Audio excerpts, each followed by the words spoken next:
The news broke 3 days later. Daesung was drinking his morning coffee when the ship's communication system chimed.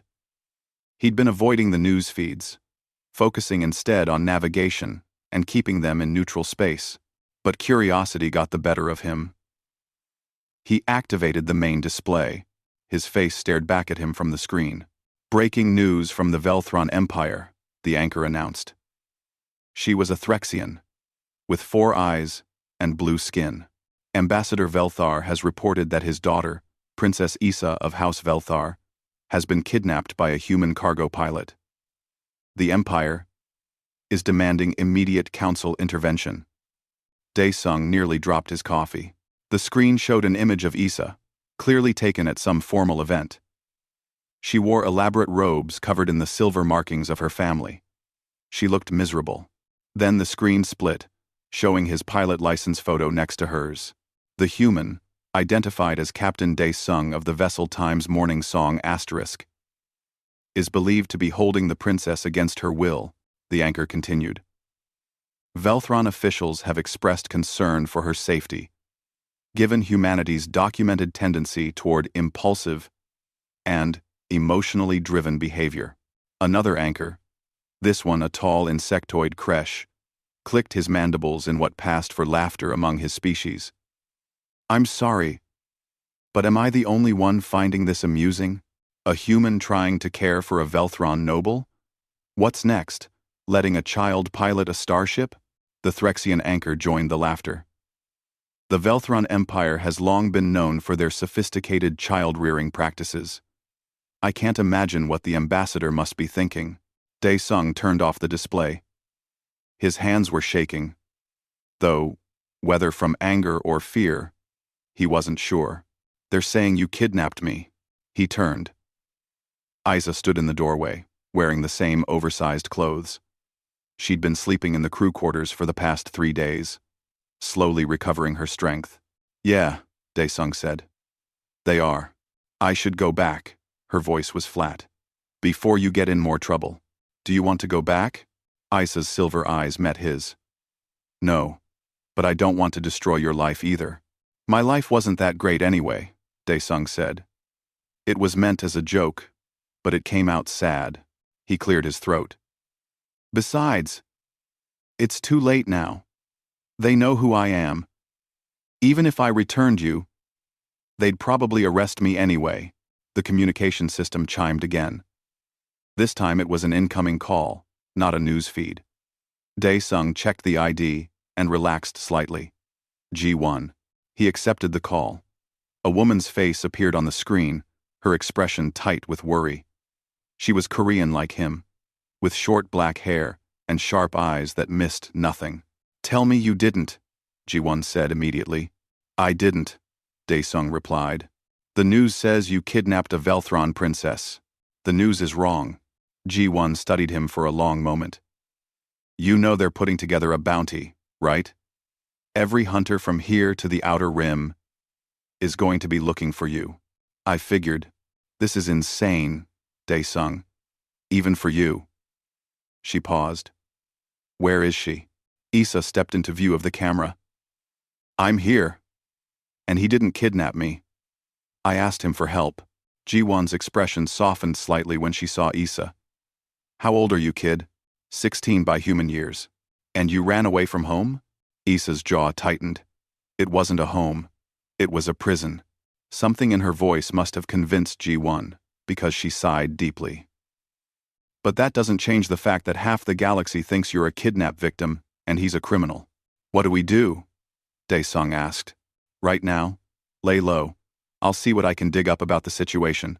Maybe there's something we can use." G1 glanced at something off-screen. "And Daesung? Be careful. The Velthron Empire doesn't forgive insults easily. Taking their princess, even if she went willingly, is about the biggest insult you could give them." The call ended. Daesung sat down heavily in the pilot's chair.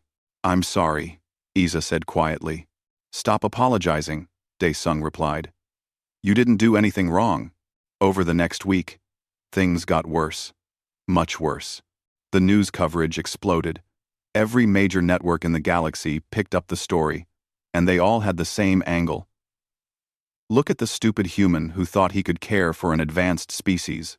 Daesung forced himself to watch some of it, just to know what they were dealing with. The comments were brutal. Humans can barely govern their own planet. Now they're stealing other species' children. One political commentator laughed.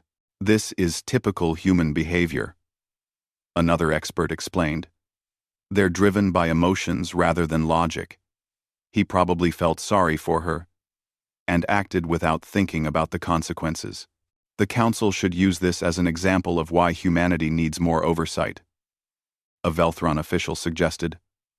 They're simply not sophisticated enough to make these kinds of decisions. But it wasn't just the news. The mockery spread across social media, across communication networks, across the entire galaxy. Memes appeared showing humans trying to care for various aliens, all ending in disaster. Jokes spread about human guardianship being the worst possible fate. Isa watched some of the coverage with him one evening. She was quiet for a long time afterward. They think you're stupid, she said finally. Yeah, they think humans are inferior. Most aliens do, Daesung said. He tried to keep his voice neutral. We're new to space. We don't have fancy technology or thousand-year-old civilizations. We're emotional. We make mistakes. We act without thinking sometimes. He shrugged. They're not entirely wrong. But they're not entirely right either, Isa said quietly. Before Daesung could respond, the ship's alarm blared. Someone was locking onto them with targeting sensors. Strap in, Daesung barked, jumping into the pilot seat. His hands flew across the controls. A ship appeared on sensors. Small, fast, armed. A bounty hunter. Asterisk, morning song. A gravelly voice came over the communication system.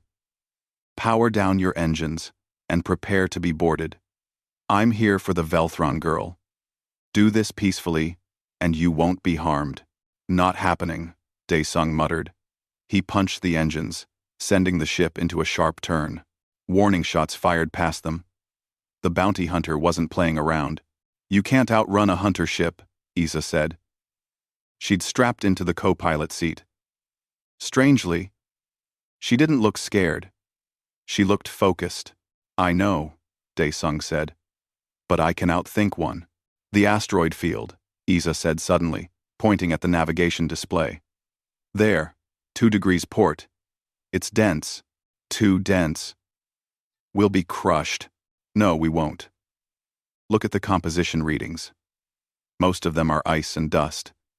The Times Morning Song Times has reinforced hull plating, right? Standard on all Talon-class ships. Daesung glanced at her in surprise. How do you know that? I studied human ships, Isa said. When I was planning to run, I knew I'd need to understand them. More shots fired. One clipped their rear shield, making the ship shudder. Trust me, Isa said. Daesung made a decision. He angled the ship toward the asteroid field. The bounty hunter followed it first. But as they dove deeper into the field, the hunter's larger ship struggled. The Times Morning Song, asterisk, smaller and more nimble, weaved between the ice chunks. Isa called out coordinates, guiding them through. Finally, the bounty hunter gave up, turning back toward open space. When they were clear, Daesung let out a breath he didn't know he'd been holding. That was good thinking. Isa smiled, the first real smile he'd seen from her. I told you I studied. That night, they made dinner together. Well, Daesung made dinner, while Isa watched with fascination. He was making kimchi stew, using supplies from his last visit to a human colony. What is that? She asked, pointing at the jar of fermented vegetables. Kimchi. It's Korean food. From Earth. It smells strange.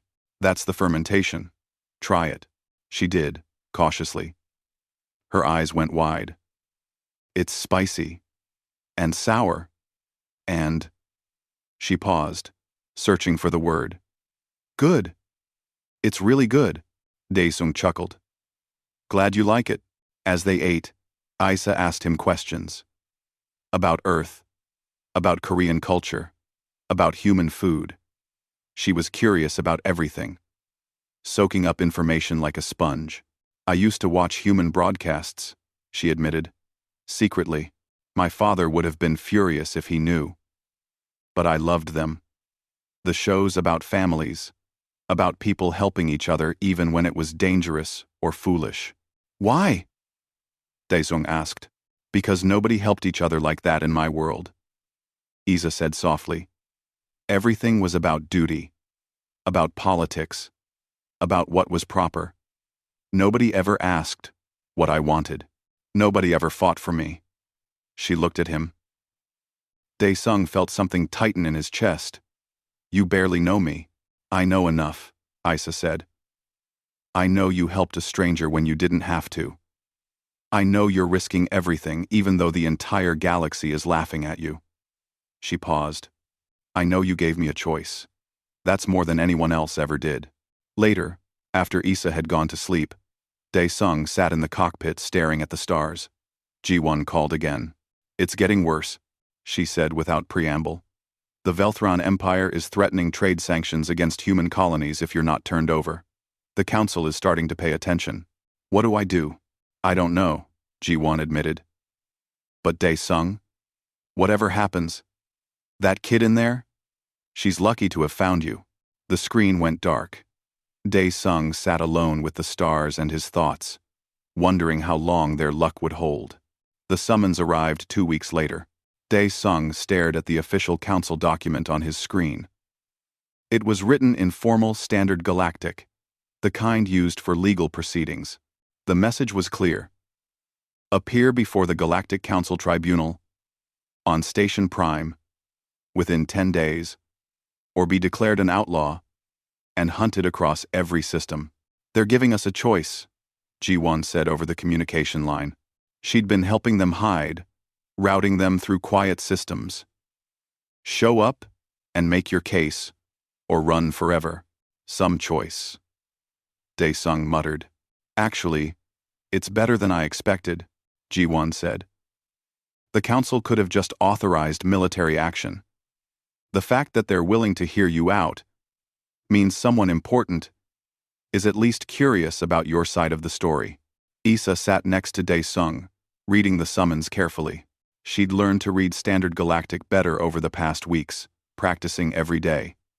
If we don't go, they'll never stop hunting us. If we do go, they might just arrest me and hand you back to your father, Daesung pointed out. Maybe, Isa said. But maybe not. There are laws, even in the Velthron Empire. Laws my father might have broken. Daesung looked at her. What kind of laws? Isa took a deep breath. The right of chosen guardian. It's old, from before the Empire became so focused on politics. It says that a young person can choose their own protector if they can prove their family is harming them. She paused. Nobody uses it anymore, but it's still in the legal code. Can you prove your father harmed you? Yes, Isa said quietly. I have recordings. On my personal device. I kept them hidden. The decision was made. They would go to Station Prime. The journey took 5 days. Every moment felt heavy with tension. Daesung kept expecting more bounty hunters, more attacks. But the space around them stayed quiet. Maybe word had spread about the tribunal. Maybe people were waiting to see what happened. Station Prime was massive, 10 times larger than Keras 9. It was the capital of Council Space, where representatives from hundreds of species gathered to make laws and settle disputes. The station itself was beautiful, all gleaming metal and flowing designs. It looked like art, more than engineering. They docked in a secure bay. Council security was waiting, but they weren't aggressive. A tall, thin alien with green skin approached. His name tag identified him as Council Guard Reth. Captain Daesung, Reth said formally. Princess Isa, you are to come with us. Your ship will be held in protective custody until the tribunal concludes. Am I under arrest? Daesung asked. Not yet, Reth said. His expression was unreadable. The tribunal will decide that. They were taken to a waiting area. A room with simple furniture and a window overlooking the station's central plaza. G1 was already there. Having arrived a day earlier, she rushed to hug Dae-sung. "I've been doing research," she said quickly. "The right of chosen guardian that Isa mentioned? It exists in Velthron law, but it hasn't been invoked in over 200 years. The last time someone tried, the family had them declared mentally unstable." "That's encouraging," Dae-sung said dryly. "But," Ji-won continued, "if Isa can prove abuse, if she can show the council that her father prioritized politics over her well-being, the law is on her side." She looked at Isa. "Do you have those recordings?" Isa pulled out a small device from her pocket. "Everything is here. 3 years of conversations. Of him ignoring me when I begged him not to arrange the marriage. Videos of my intended husband being cruel to his servants. Documentation of my suicide attempt that was covered up." The room went silent. "You tried to kill yourself?" Dae-sung asked quietly. Isa nodded, not meeting his eyes. 6 months ago, I took poison. They found me in time, gave me medical treatment, and then told everyone I had a simple illness." Her voice was flat, emotionless. "My father visited me once, in the medical wing. He told me to stop being dramatic." Dae-sung felt rage building in his chest. Hot, fierce rage at this man who called himself a father. "The tribunal starts tomorrow," Ji-won said. "Get some rest. You're going to need it." The tribunal room was enormous. Circular, with seating rising in tiers around a central floor. Representatives from dozens of species filled the seats, watching with interest. Dae-sung had never felt so small. At the highest point sat Arbiter Thalnex, an ancient insectoid being who'd served the council for over 300 years. His compound eyes reflected light in strange patterns. Below him, at a formal desk, sat Ambassador Velthar. Dae-sung's first look at Isa's father took his breath away. Not because the man was impressive, though he was. Tall, regal, covered in the elaborate silver markings of high nobility, but because his face looked nothing like Isa's. His eyes were cold, calculating. There was no warmth there, no love, nothing that suggested he'd ever cared for his daughter as anything more than a political tool. "This tribunal will come to order," Thalnex announced. His voice was surprisingly melodic.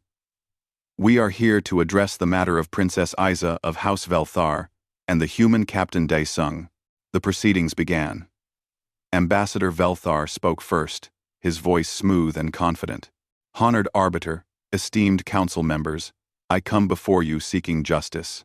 My daughter, a child of the Velthran Empire, was taken from her diplomatic tour by this human." He gestured dismissively at Dae-sung. "I do not blame him entirely. Humans are known for their emotional impulsiveness. They act without thinking, driven by primitive instincts rather than reason." Murmurs of agreement rippled through the audience. "However, good intentions do not excuse criminal behavior." Velthar continued. "My daughter requires proper care, the kind of sophisticated upbringing that only our culture can provide. Humans, for all their enthusiasm, simply lack the capacity to understand the needs of more advanced species."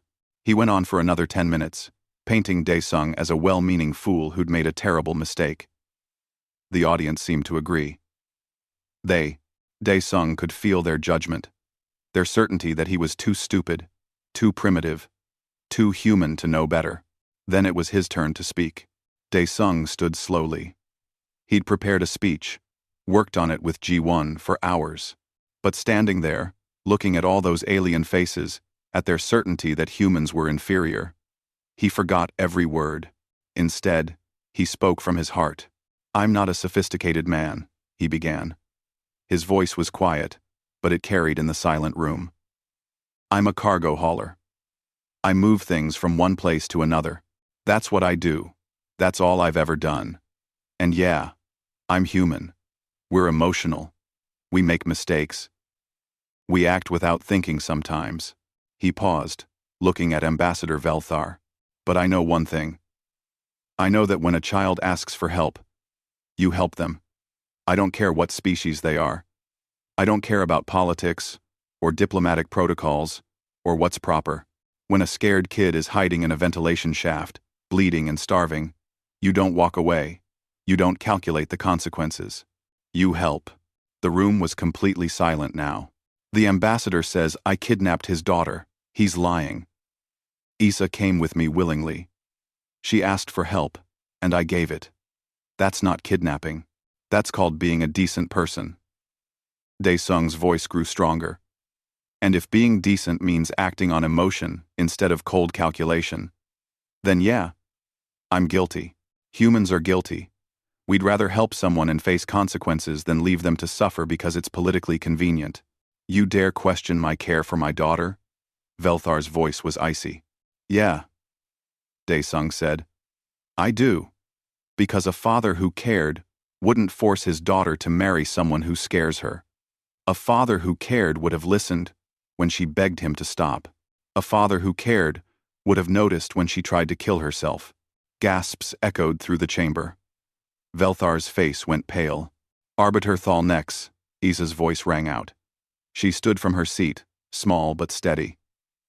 I wish to invoke my legal right to speak. You may approach, the arbiter said. Issa walked to the center of the room. Every eye followed her. She looked so young, so fragile in her simple clothes, but her voice was strong. My name is Issa of House Velthar, she said formally. And I invoke the right of chosen guardian under ancient Velthran law. I accuse my father, Ambassador Velthar, of neglect and emotional abuse. I present evidence to this tribunal, and I formally request that Captain Daesung be recognized as my legal guardian. The room exploded into chaos. Representatives shouted questions. Velthar was on his feet, yelling denials. The audience buzzed with shock and excitement. This was unprecedented. A Velthran noble choosing a human as guardian? Impossible. Arbiter Thalnex's voice cut through the noise like a blade. Silence.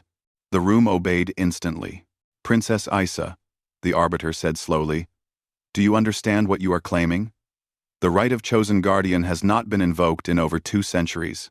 I understand, honored arbiter, Issa said. But the law still exists. And I have proof of my claims. She held up her device. 3 years of recordings. Documented evidence of psychological abuse. Of forced marriage arrangements. Of my suicide attempt being covered up. I offer all of this to the tribunal for review. Velthar's face was no longer cold. It was twisted with rage and humiliation. This is absurd. She's been influenced by the human. Manipulated. I have not been manipulated, Issa said firmly. Captain Daesung gave me something my father never did. He gave me a choice. He asked what I wanted. He protected me when I was afraid. She looked directly at Velthar. You taught me that family is about duty and politics. He taught me that family is about caring for each other. I know which lesson I believe. Thalnex was silent for a long moment, his compound eyes reflecting the light in complex patterns. This tribunal will recess for 30 days, he announced finally. We will review the evidence presented by Princess Issa. We will investigate the claims of abuse. We will determine whether the right of chosen guardian applies in this unprecedented circumstance. His gaze swept across the room. This case has implications beyond one family.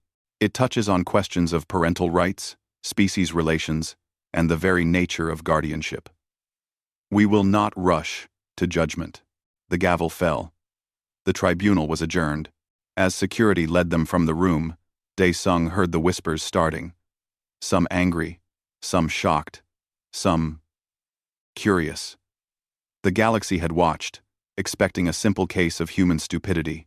Instead, they'd witnessed something nobody had predicted. A young person, standing up to one of the most powerful families in known space, choosing her own path, and a human, refusing to back down even when the entire galaxy laughed at him. The 30 days of waiting felt like 30 years. Dae-sung and Isa were given temporary quarters on Station Prime while the council investigated. They weren't prisoners exactly, but they couldn't leave. Council investigators came and went, asking questions, reviewing Isa's recordings, documenting everything. The evidence Isa provided was damning.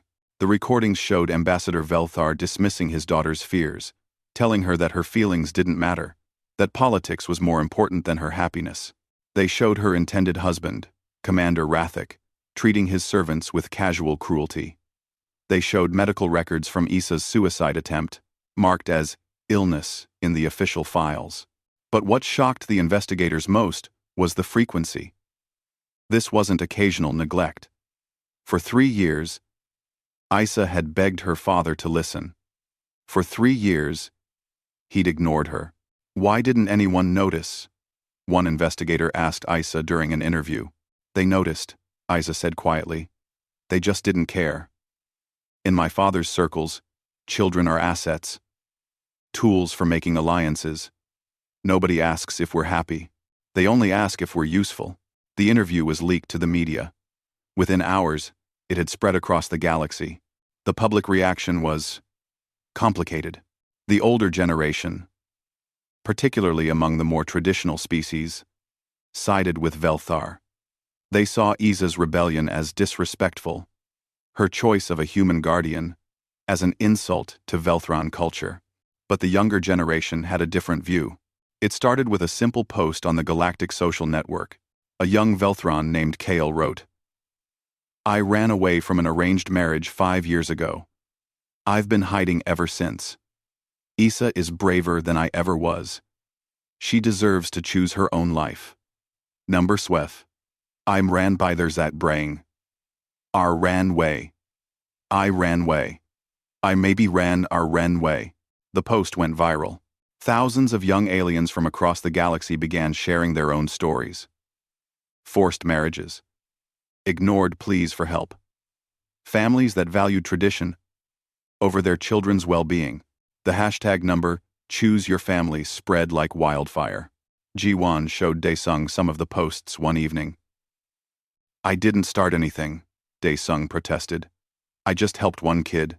"That's how movements start," Ji-won said. "One person doing the right thing." Meanwhile, the council investigators expanded their inquiry. They traveled to Dae-sung's home colony, New Busan, to investigate his background. They expected to find evidence of instability, of the kind of chaotic environment that would prove humans unfit for guardianship. Instead, they found something completely different. New Busan was a small colony, only about 50,000 people.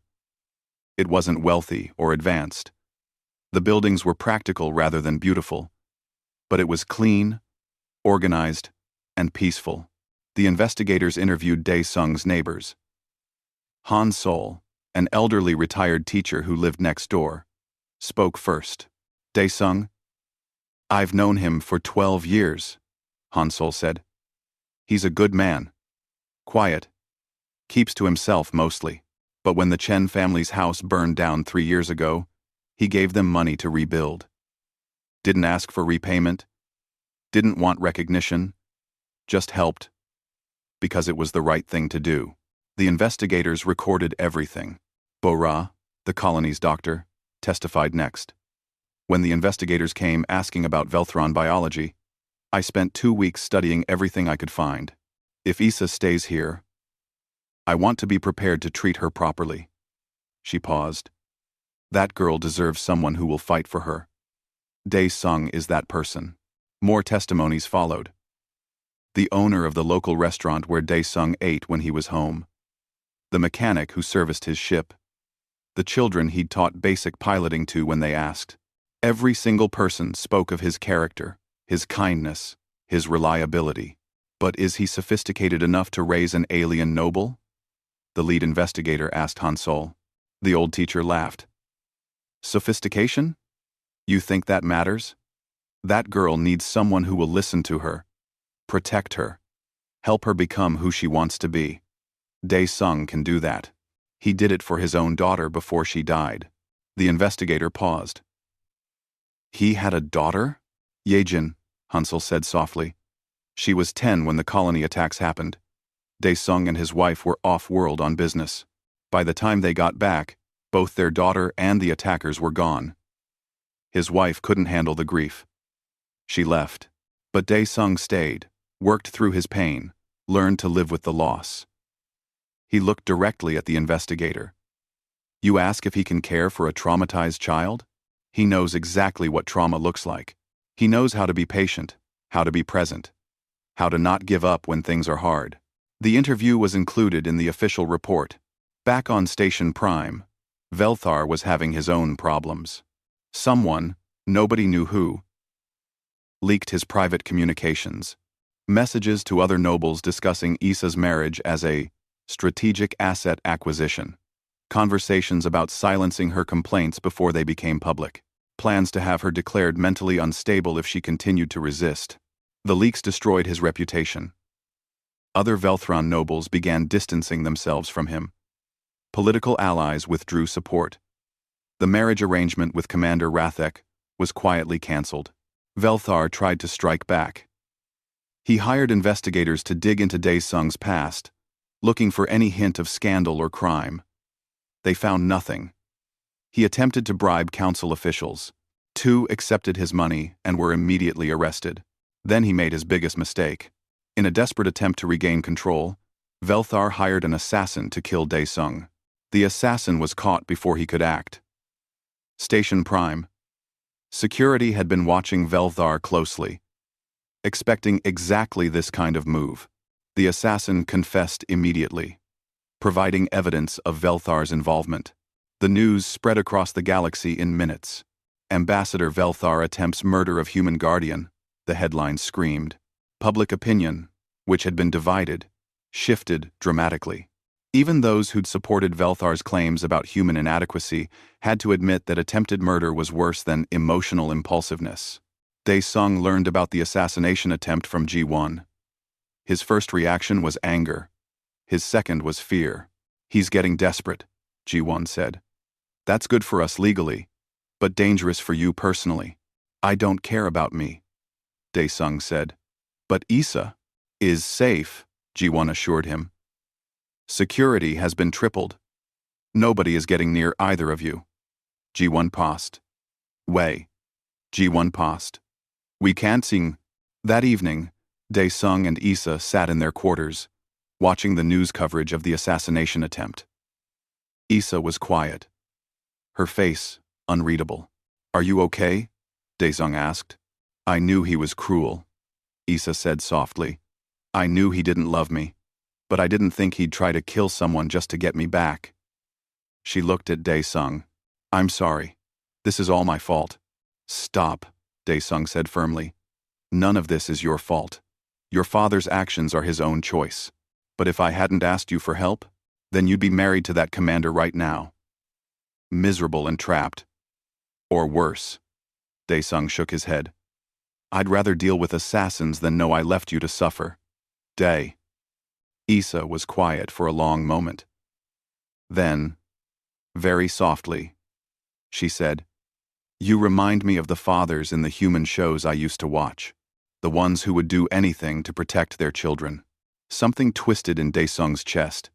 I'm not your father, Issa. No, she agreed. But you're more of a father than Velthar ever was. The next major development came from an unexpected source.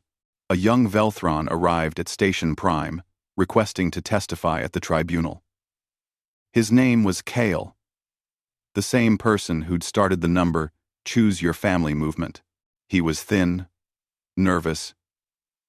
I want to tell the council what life is really like for young Velthrons, Kale said during his preliminary interview.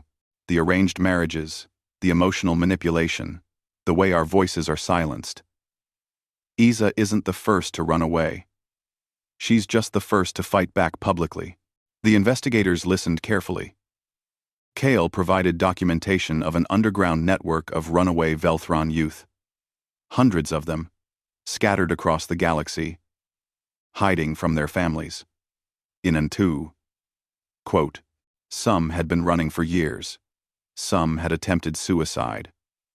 All had been forced into situations they didn't want. "Why hasn't anyone reported this before?" the lead investigator asked. "Because nobody cared," Kale said simply. "We're considered property, not people. Our families have power, influence, money. Who would listen to us?" He paused. "Until now. Until Issa stood up. Until a human showed us that someone would listen." The investigation's findings were compiled into a report.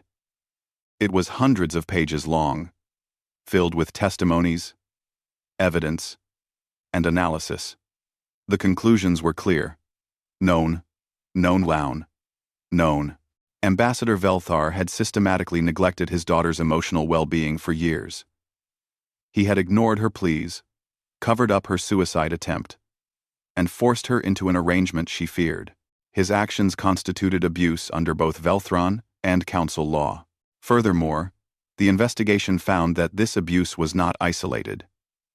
It was part of a larger cultural pattern within Velthron nobility, one that prioritized political advantage over children's well-being. As for Dae Sung, the investigation found him to be of sound character, capable of providing stable guardianship, and genuinely concerned for Issa's welfare. His community on New Busan supported him. Medical facilities were prepared to accommodate Issa's needs. The report was submitted to Arbiter Thalnex 10 days before the tribunal was scheduled to reconvene. On the 28th day, Dae Sung received a visitor. It was Han Sol, his elderly neighbor from New Busan. The old man had traveled all the way to Station Prime. "I wanted to be here," Han Sol explained, "for the final hearing. You shouldn't face this alone." Dae Sung felt tears prick his eyes. "You didn't have to come all this way." "Yes, I did," Han Sol said. "Your family, Dae Sung. We take care of family."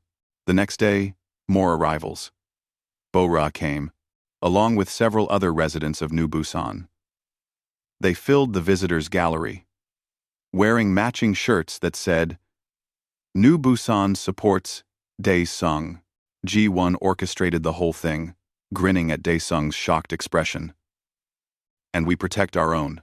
On the 30th day, Issa stood looking out at the stars from their quarters. Dae Sung joined her. "Tomorrow, they decide," she said quietly. "Yeah. Are you scared?" "Terrified," Dae Sung admitted. Issa reached out and took his hand. Her fingers were cold, as always. "Whatever happens, thank you for giving me these 30 days, for showing me what it feels like to be cared for." "We're not done yet," Dae Sung said. "Tomorrow, we fight." "Tomorrow," Issa agreed. "We fight." The stars shone outside, indifferent to the drama playing out in the station. But inside, two people who'd found each other across species, across cultures, across the vast, empty dark of space, stood together, ready for whatever came next. The tribunal chamber was even more crowded than before. Representatives from every major species filled the seats. News cameras lined the walls, broadcasting to billions across the galaxy. The visitors' gallery was packed with supporters, residents of New Busan wearing their matching shirts, young aliens holding signs that read, "Choose your family," and hundreds of others who'd been following the case. Dae Sung sat at the defendant's table with Issa beside him and Ji-won on his other side. His hands were sweating. He'd faced bounty hunters, traveled through dangerous space, survived assassination attempts, but nothing had scared him as much as this moment. Across the chamber, Ambassador Velthar sat alone. His political allies had abandoned him. Even his own delegation had distanced themselves after the assassination attempt. He looked smaller than before, diminished. But his eyes still burned with cold anger. Arbiter Thalnex entered the chamber. Everyone stood. The ancient insectoid made his way to the high seat, his movements slow and deliberate. When he settled, the room fell silent. This tribunal reconvenes to deliver its verdict in the matter of Princess Issa of House Velthar and Captain Dae Sung of Earth. Thalnex began. His melodic voice carried easily through the chamber. "The council has reviewed all evidence, heard all testimony, and deliberated carefully on this unprecedented case. He paused, his compound eyes reflecting the chamber lights in complex patterns. Before we announce our decision, both parties will have one final opportunity to speak.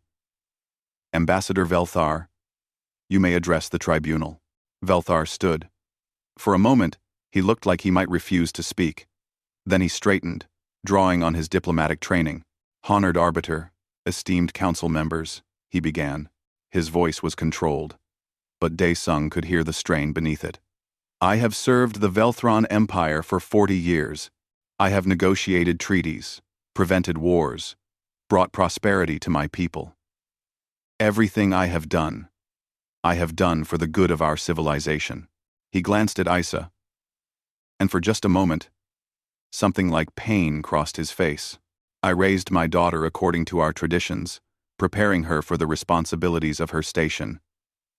If I failed to understand her emotional needs, it was not from cruelty but from devotion to duty. Our culture values collective good over individual desire. I believed I was teaching her to be strong, to serve something greater than herself. He paused.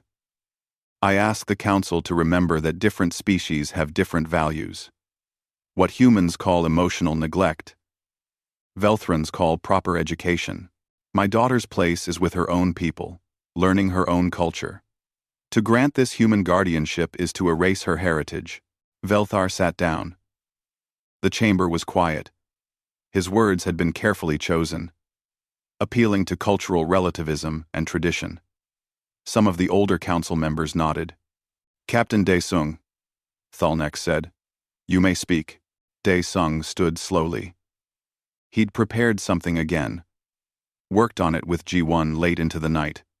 But like last time, standing there with all those eyes on him, the prepared words felt wrong. He looked at Isa. She gave him a small, encouraging nod. I'm not good at speeches, Dae-sung began. I'm not educated like the ambassador. I don't know much about diplomatic protocols or cultural traditions. He paused. But I know this. Isa tried to kill herself because she couldn't see any other way out. That's not proper education. That's failure. Murmurs rippled through the chamber. The ambassador talks about duty and collective good, Dae-sung continued. But what about Isa's good? What about her happiness, her safety, her right to choose her own future? Are those things worth less than political alliances? He turned to face Velthar directly. You say I would erase her heritage, but I've spent the past month learning about Velthron culture, so I can teach her. Bo-Ra, our doctor, has studied Velthron biology. Hansol has been researching Velthron history to help educate her. We're not trying to erase who she is. We're trying to help her become who she wants to be. Dae-sung's voice grew stronger. And yeah, I'm human. We're emotional. We act on feelings instead of cold calculation. We care about individuals, not just collective good. Maybe that makes us primitive in your eyes. But I'd rather be a primitive human who protects one scared kid than a sophisticated diplomat who sacrifices his daughter for politics. He sat down. His heart was pounding. Princess Isa, Thalnek said. Do you wish to speak? Isa stood. She looked tiny in the enormous chamber, but her voice was steady. Honored arbiter, I want to tell you what I've learned in the past 2 months, she said. I learned that kimchi is spicy, but delicious. I learned that humans laugh at terrible jokes. I learned that the Times Morning Song Times makes a weird humming sound when the engines start. And that sound makes me feel safe, because it means we're going somewhere together. Some people in the audience smiled. I learned what it feels like when someone asks what I want for dinner. Like my opinion matters. I learned what it feels like to fall asleep without nightmares. Because I know someone is watching out for me. I learned that family isn't about blood or tradition or duty. It's about choosing to care for each other. She turned to look at her father. You taught me that I was a tool. A piece in political games. Dae-sung taught me that I'm a person. You taught me to obey without question. He taught me to think for myself. You ignored me when I begged for help. He risked everything to give me a choice. Her voice broke slightly. I don't want to erase my Velthron heritage. I'm proud of my culture, of our history, of our achievements, but I want to learn about those things from someone who sees me as more than an asset. I want to grow up knowing that my feelings matter, that my voice counts, that I have value beyond politics. She straightened her shoulders. I formally request that the Council honor my right of chosen guardian. I choose Captain Daesung. I choose Earth. I choose family over duty. Issa sat down. Daesung reached over and squeezed her hand. Arbiter Thalnex was silent for a long moment. Then he spoke. The Council has reached its decision. The chamber held its breath. We have reviewed the evidence extensively.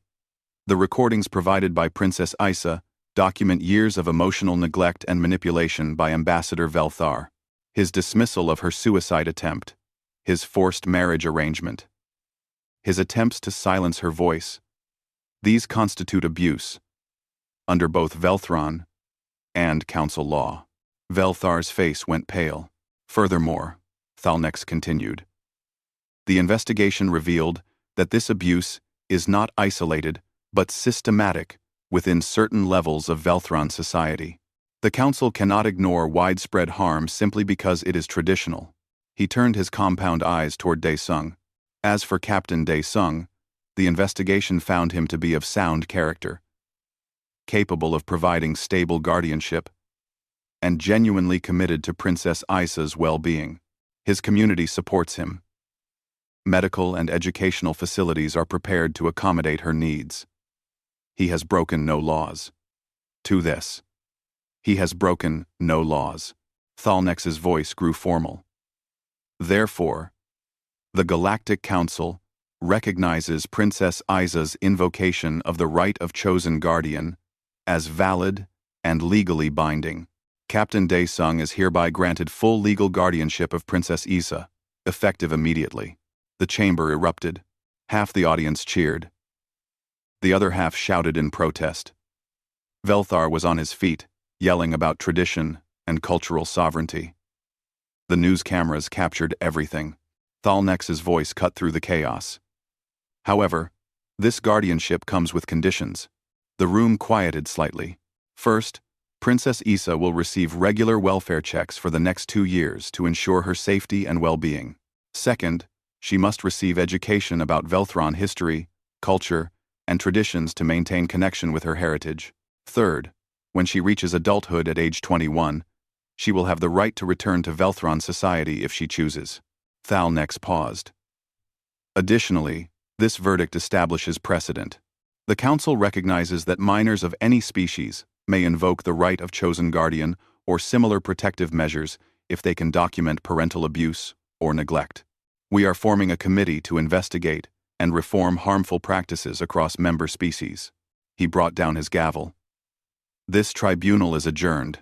The chamber exploded again. But Daesung barely heard it. Issa had thrown her arms around him, crying into his shoulder. Not tears of sadness, tears of relief, of joy, of freedom. We won, she whispered. We actually won. G1 was crying too, laughing and crying at the same time. Hansol and Bo-Ra pushed through the crowd to hug them both. The New Busan supporters chanted Daesung's name. Across the chamber, Velthar left without a word. His career was over. His reputation destroyed. He'd lost everything, including the daughter he'd never truly valued until she was gone. The next few hours were chaos. Interviews with news networks, statements to council officials, congratulations from supporters. The number Choose Your Family movement exploded across the galaxy. Young aliens everywhere celebrated, seeing hope in Issa's victory. Finally, late that night, Daesung and Issa returned to their quarters. They sat together in comfortable silence, watching the stars. What happens now? Issa asked. Now we go home, Daesung said. I've never been a regular kid. Then it's time you tried. Issa smiled, then grew serious. What about others like me? KL said there are hundreds of runaways out there. I don't know. Daesung admitted. That's bigger than us. That's something the council needs to handle. But what if, Isa began. The communication system chimed. Daesung answered it, expecting G1 or one of the council officials. Instead, a young Velthron face appeared on screen.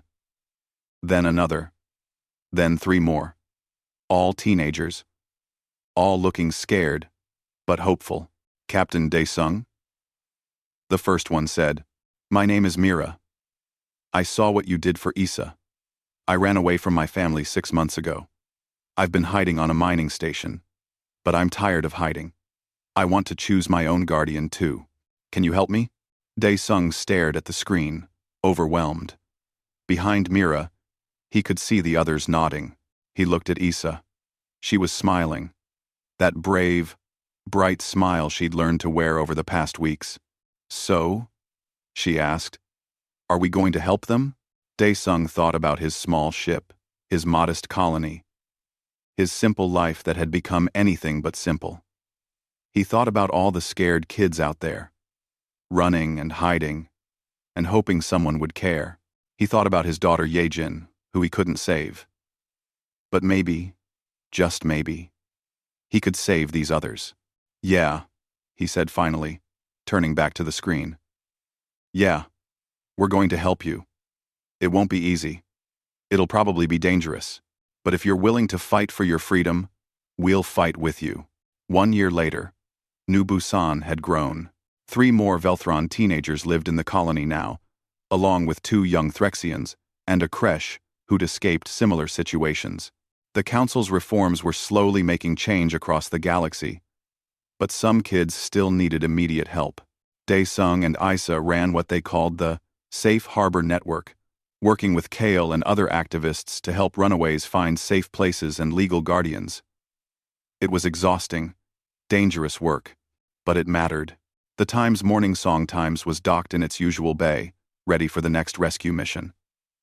Daesung and Isa sat in the cockpit, reviewing navigation charts for their next trip. Dinner in 10 minutes. Bora called from the galley.